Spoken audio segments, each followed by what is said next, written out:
Okay, so today we are going to be looking at the Deck Builders Toolkit that Magic offers. It's about $20 at your local game store, or Walmart or Target or whatever. $20. It says instant collection. We're going to take a look at it and see if we can actually build a playable deck out of what it contains. First, we'll go over what's in it, and then we'll crack the packs or whatever's in here, and take a look what's inside. Now, the back, it says each box contains 125 semi-randomized cards suitable for building several different Magic decks. 4 15-card booster packs from a variety of recent Magic the Gathering sets. 100 basic land cards to help you cast your spells. Deck Builder's Guide with tips about building the best Magic decks. Magic Rules reference card. Full art reusable storage box. Okay, so, and this is what it is, and let's get this thing open and see exactly what it offers and whether or not. It's open. Okay. Then we've got this right here. We pop it open. This is just useless piece of cardboard that just a divider, something like that. You got your course the Deck Builders Toolkit. Okay.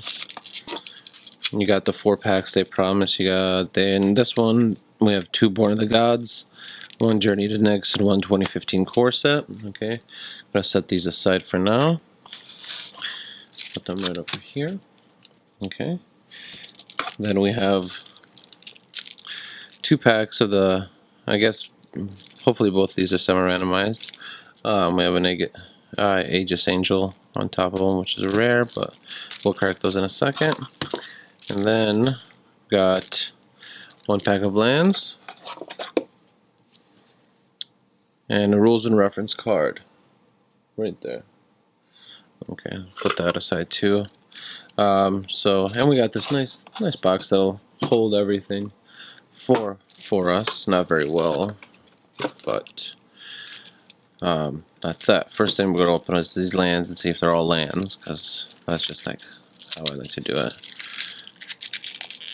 Because sometimes things will hide. They'll hide in these boxes, and you never know. But chances are, this is all gonna be, yeah, just a bunch of multicolored lands. So we're gonna put these right in the box, right there, and see what happens when we open this guy.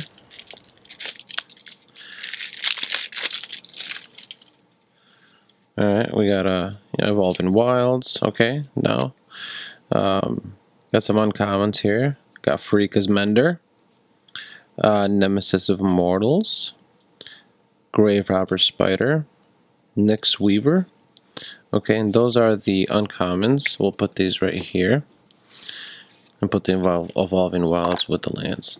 And then we have a bunch of commons from the last few sets, and they're all mixed in. You see some M15s, you see some Theros, you see some Born of the Gods, things like that.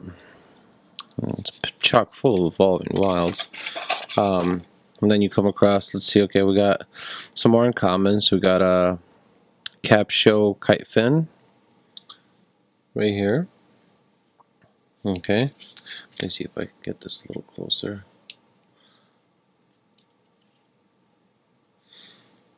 Okay, we got a Nessian Game Warden right there. We got a Quickling, Roaring Primadox, and we're going back to the commons here. Alright, so another Evolving Wilds, which is a little annoying because there's so many of them. And then we have more uncommons. Sunbound, Nyx's Fleece Ram, a Johnny's Pridemate, Wall of Limbs, and assorted other cards. So when you're building a deck, when you build a deck, you kind of wanna, when you crack the packs, or in this case, you're pre-sorted at least. You want to take a look and see what cards are going to be useful to you and what color, and then when you kind of get an idea of the color that you want to use, then you kind of want to decide on which colors you want to use, whether it's a mono color or dual color, or something like that. So with the pre-sorted, we have Aegis Angel, probably pronouncing that wrong, but that's okay. Okay, we got Mahamoti Jin. Okay, Nightmare, which is actually a really cool card. I like black a lot. I use black a lot. So he's cool. That's a possibility. Shivan Dragon. Okay. And Terra Stomper. And see, it seems like, not it seems like, but we got a rare in every color from the pre-sorted deck. And then we have some uncommons. We have Sarah Angel. We have Banishing Light. We go through further. Then we got some commons.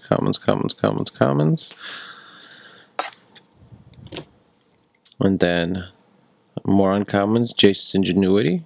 Into the Void. That's that for those. Keep going.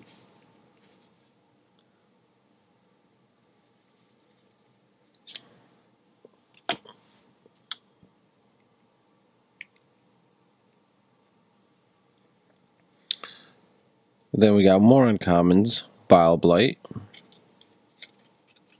Sengir Vampire. He's cool. I really like Sengir Vampire.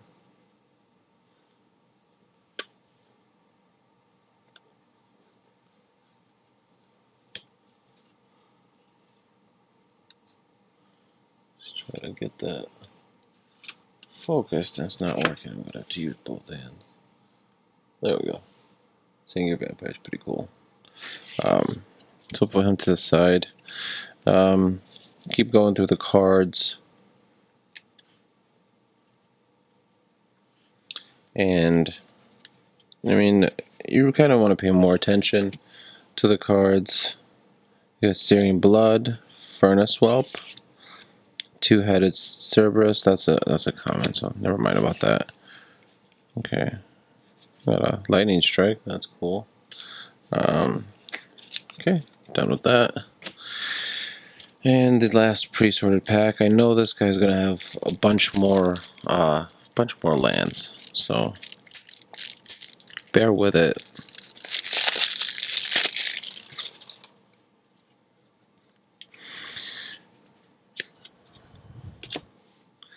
Alright, so more uncommons. Reclamation Sage, Garrick's Pack Leader. And that's that for the green uncommons.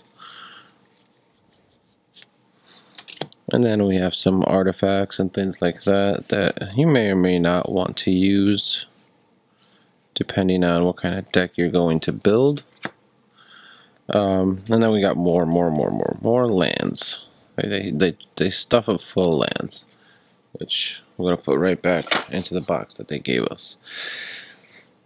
Now the real fun part is gonna be cracking these packs. We'll put all this stuff to the side for now because we're not gonna be building a deck just a second. So let's go ahead and get this Born of the Gods cracked and going.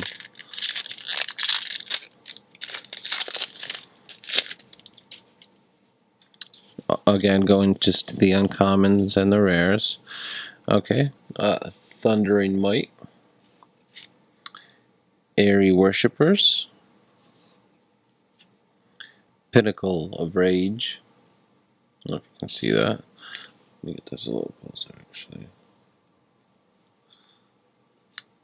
And Temple of Plenty, that's actually a pretty cool card. I think it's worth a little bit of money as well. So let's set that aside with the other rares. Oh, and we have a foil uncommon here, Sphinx's Discipline, which is also always cool. I wish it was a rare or a mythic, but what can you do? Set it aside. Get to this next guy. Okay, so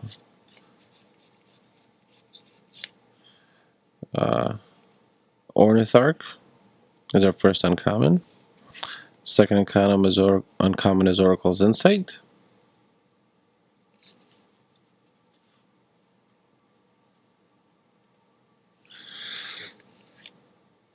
Then we got Spiteful Returned. And our rare is Oracle of the Bones. And then nothing special there. Set those aside. Get into the next pack.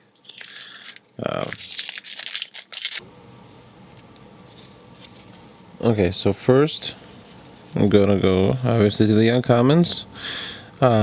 Whitewater Naiads, Disciple of Deceit, Knowledge and Power. Ooh, look at that! We got a Keranos, God of Storms. That's cool that you get a rare or a mythic. I'm sorry, I actually got a mythic in this deck, which is not too shabby, not too shabby at all. Kind of makes this whole box worth it, actually. So yeah, that proved to be pretty good. So I'll put that to the side as well. And we've got a token, a spider token. Yeah. So we're gonna go and we're gonna crack the last pack.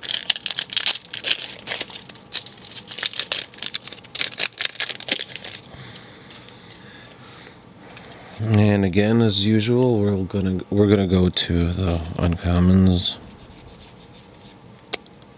Feast of the Fallen is our first uncommon. Roaring Primadox is our second uncommon. Overwhelm is our third uncommon. And our rare is Shivan Reef, which I love these special lands, whether they're shock lands or fetch lands or whatever they may be. They're cool, and they're honestly, guys, they're collectible. So I keep these guys around. They're not worth money now. They will be in the future because, like as we've seen with the Shocklands that came out with cons, they're worth money. Like Polluted Delta was up to, I don't know, like $50 last time I saw it. And I mean, those are reprints. So imagine how long it's going to go until, once cons isn't being printed anymore. You may not see those for a while. So the ones you have, I'd suggest keeping. So I'll throw this in our pile of rares and one mythic, and then we have a landmine and a mountain here, which I'm gonna throw. Well, the landmine, I guess we technically put with the artifacts. All right, so I'm gonna do a little bit of organization, and I will be back in a second with some choices, I suppose. One moment. Okay, so as you can see, I got all these cards sorted into their correct color piles. That's something that just fell off the table. That's not how you may decide to sort them. That's your call.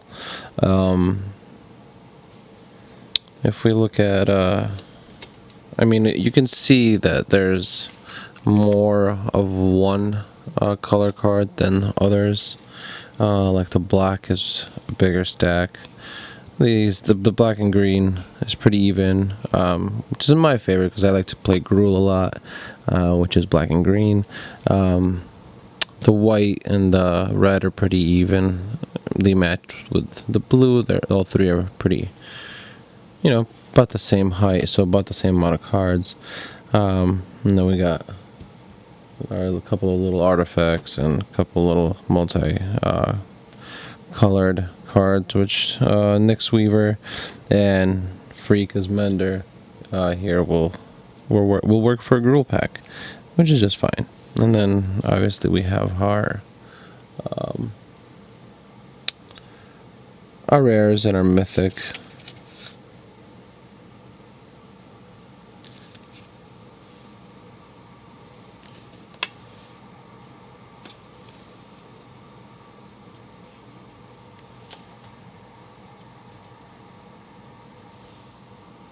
Yeah. So what you want to do from that point on, dealing with this limited amount of cards, because you only have a handful of rares. The rares are going to be mostly your stronger cards, unless there's going to be obviously you want to use commons and uncommons and rares in any deck that you build, but your rares and your mythics, they're going to be stronger. That's why they're called rares and mythics.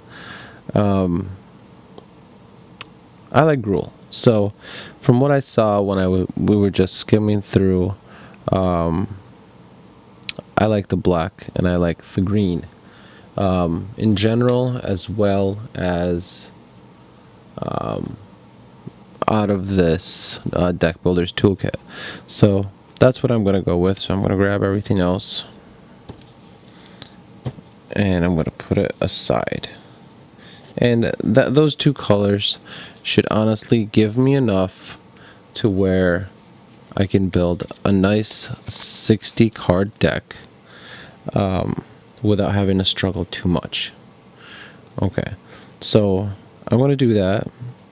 I'll go over the cards I keep, the cards I toss out, and then I'll kind of talk about why I kept some cards over maybe some others. Alright, we'll be back in a second now.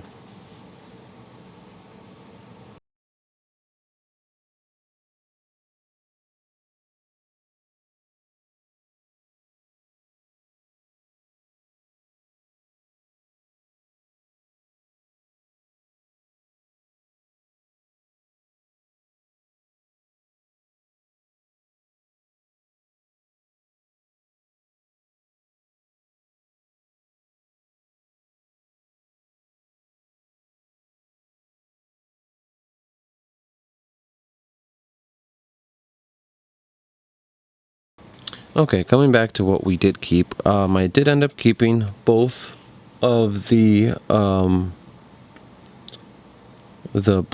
black and green Freaka's Mender and Nyx Weaver because they work with my black and green Gruul deck. And then I'm going to go real quick through what I did keep out of the green and out of the black. Just because of this limited selection that comes with the Deck Builders Toolkit, you kind of work with what you get. So that's what I did, and maybe this isn't the best deck I could have possibly built out of the colors, but I mean, you can go so many different directions when building a deck with different mechanics, but you might need to purchase extra cards and things like that. I mean, there's all kinds of different strategies. With this, I just went with something, you got a good number of creatures, you got some spells, you got some instances, you got some mechanics that'll help you out through the game, and that's about it. I mean, what more can you do when you're limited with a Deck Builder's Toolkit? Ideally, that's not what I buy when I build my decks, and I'll build a good deck, and I'll go through the motions of what my thought process is in the next video. Maybe not the next one, but one in the near future. But here I go, just through the greens. I don't want to ramble on too much. I got Satyr Grove Dancer, Commune with the Gods, Garruk's Pack Leader, Roaring Primadux, Swordwise Centaur, Elvish Mystic. Now he just taps for more mana. That's why I kept him. Plus he's a 1/1 for 1, which isn't bad. Charging Rhino. Market Festival. Satyr Grove Dancer. Centaur Courser. Font of Fertility. Nessian Game Warden. Roaring Primadox. Ravenous Lacrocota. Citizen Starbreaker. Aspect of Hydra. Swordwise Centaur again. Nemesis of Mortals. Grave Robber Spider. He'll take care of your flyers because he has that reach right there. So, I don't know if you can see, but that reach helps with the flyers right there. So, alright. And back to it. We have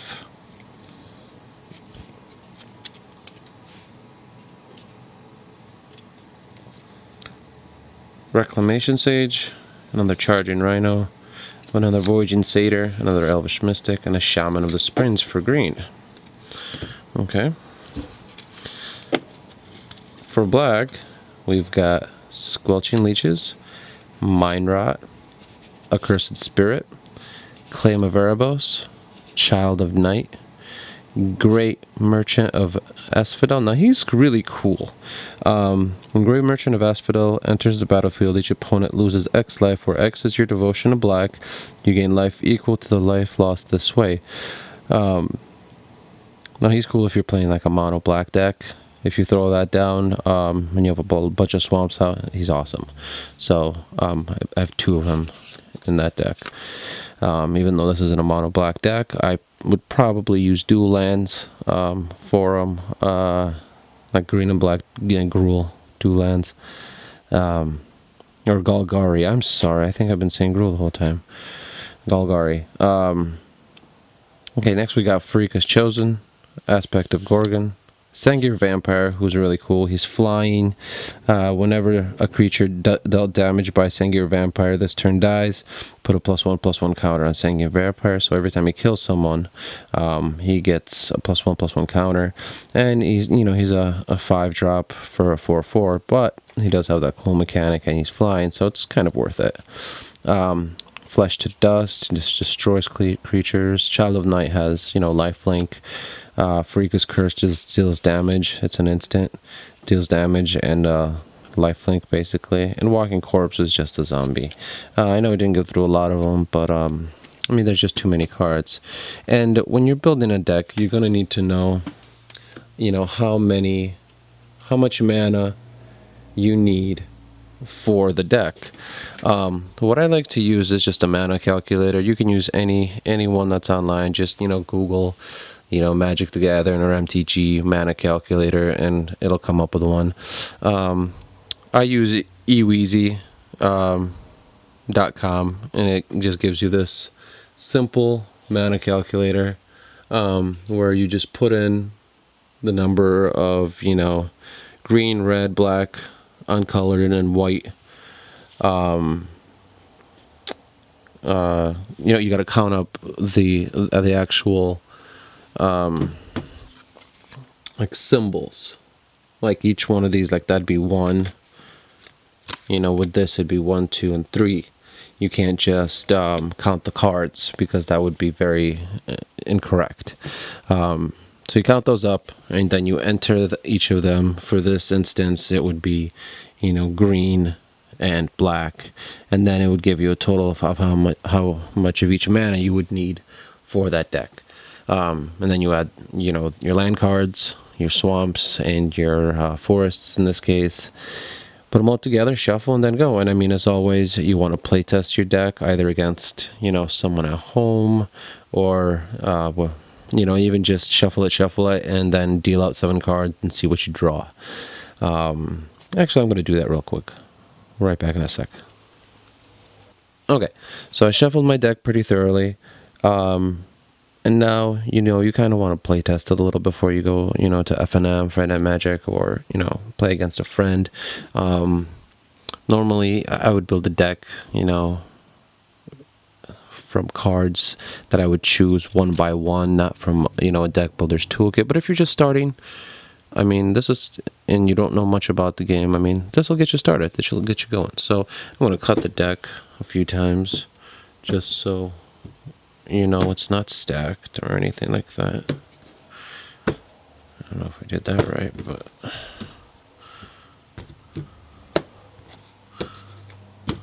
Okay. And then I'm going to choose my 7. 1, 2, 3, 4, 5, 6, 7. Alright, then let's take a look at our hand. Alright, we got...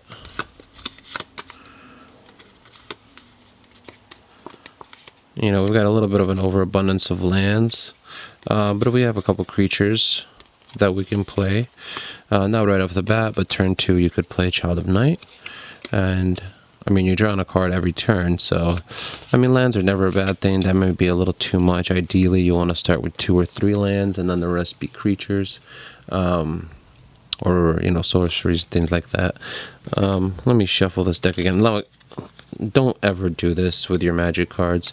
This is for the sake of demonstration and speed only. And there's not really any cards that are really worth much in this deck. That was my goal, just because I can abuse them a little bit this way. I sleeve all my cards. I'll go over the types of sleeves I use and things like that in another time, but I sleeve everything. Even when I do drafts at home, I'll sleeve every card I play with. Okay, so I just shuffled that, just like playing cards, which again, don't ever do. If somebody sees you doing that at FNM with cards that aren't sleeved, they'll probably go nuts. But okay, so we'll draw cards again. 1, 2, 3, 4, 5, 6, 7. And let's check out what we got.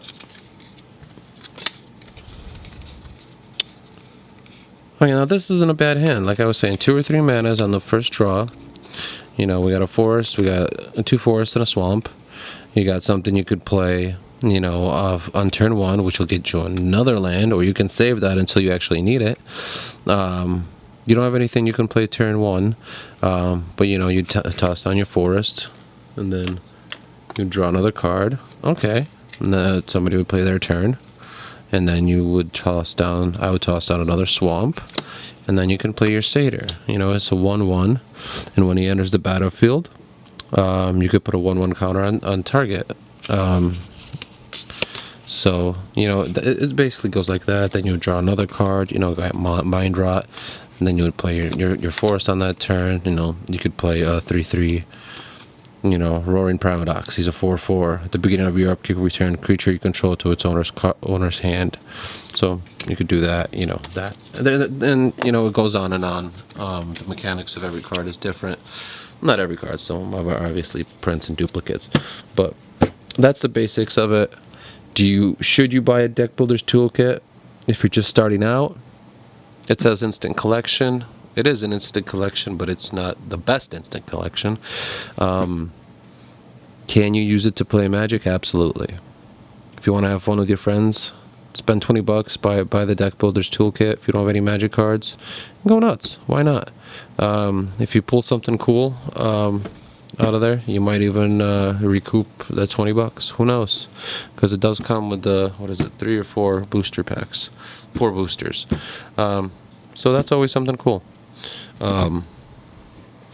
See, the way I sleeve cards is like this. I double sleeve them with the perfect fit sleeves and the hypermats. So it's actually a double sleeve. It's got a thin plastic transparent sleeve inside, and then another sleeve here. But we'll go over that another day. Thanks so much. If you like the video, subscribe, throw a like down there. Really appreciate it. If not, that's cool too. It's all up to you. I will be making next time I make a video, it'll probably be an opening of a fat box or a booster box or something like that, and I will be announcing a drawing, so stay tuned and keep a lookout.